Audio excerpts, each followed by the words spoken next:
খ্রিস্টপূর্ব প্রায় 2600 সালের কথা।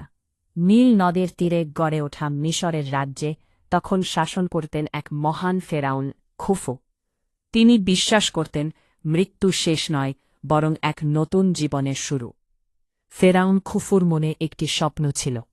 তিনি এমন একটি সমাধি তৈরি করতে চান যা 1000 বছর পরেও মানুষকে বিস্মিত করবে। বাক স্বপ্নের পরিকল্পনা রাজপ্রাসাদের এক বিশাল পক্ষে ডাকা হল দেশের সেরা স্থপতি, প্রকৌশলী ও পুরোহিতদের। তাদের মধ্যে সবচেয়ে প্রতিভাবান ছিলেন একজন যুবক, ইমহোটেপ। খুফু বললেন, আমি এমন এক ঘর চাই যেখানে মৃত্যুর পরেও আমার আত্মা নিরাপদ থাকবে। ইমহোটেপ কিছুক্ষণ চুপ থেকে বললেন, মহারাজ, আমরা এমন একটি কাঠামো বানাব যা আকাশ ছুঁয়ে যাবে, একটি পিরামিড। নির্মাণের শুরু। হাজার হাজার শ্রমিক, কারিগর ও দাস একত্রিত হল। বিশাল পাথরের ব্লক কেটে আনা হতো দূরবর্তী পাহাড় থেকে। এক একটি পাথরের ওজন ছিল কয়েক টন। তবুও মানুষের অদম্য পরিশ্রমে এগুলো টেনে আনা হতো মরুভূমির ওপর দিয়ে। দিন যায়, মাস যায়, বছর যায়। শ্রমিকদের জীবন। অনেকে মনে করে পিরামিড শুধু দাসদের দিয়ে তৈরি, কিন্তু বাস্তবে অনেক শ্রমিকই ছিলেন সাধারণ মানুষ, যারা সম্মান ও খাদ্যের বিনিময়ে কাজ করতেন। তারা গান গাইতে, গল্প করতে আর একসাথে স্বপ্ন দেখতে আমরা ইতিহাস তৈরি করছি। রহস্যের ছোঁয়া। রাতের বেলায় মরুভূমিতে অদ্ভুত আলো দেখা যায়।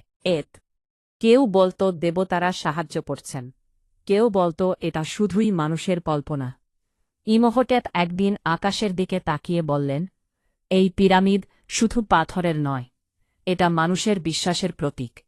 সমাধির প্রস্তুতি। পিরামিডের ভেতরে তৈরি করা হল গোপন কক্ষ, সরু পথ ও ফাঁদ। ফেরাউনের দেহ সংরক্ষণের জন্য করা হল মমি। তার সাথে রাখা হল সোনা, রত্ন, খাবার, এমনকি তার প্রিয় জিনিসপত্র, কারণ তারা বিশ্বাস করত মৃত্যুর পরেও এগুলোর প্রয়োজন হবে। সমাপ্তি। 20 বছরেরও বেশি সময় ধরে চলার পর অবশেষে পিরামিড দাঁড়িয়ে গেল।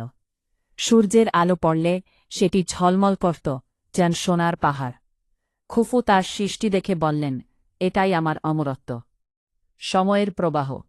1000 বছর কেটে গেছে। অনেক সভ্যতা হারিয়ে গেছে, কিন্তু পিরামিড আজও দাঁড়িয়ে আছে, মানুষের পরিশ্রম, জ্ঞান আর বিশ্বাসের সাক্ষী হয়ে। বর্তমান। আজও মানুষ পিরামিড দেখে বিস্মিত হয়। কিভাবে এত বিশাল কাঠামো তৈরি হল? কিভাবে এত নিখুঁতভাবে পরিকল্পনা করা হল?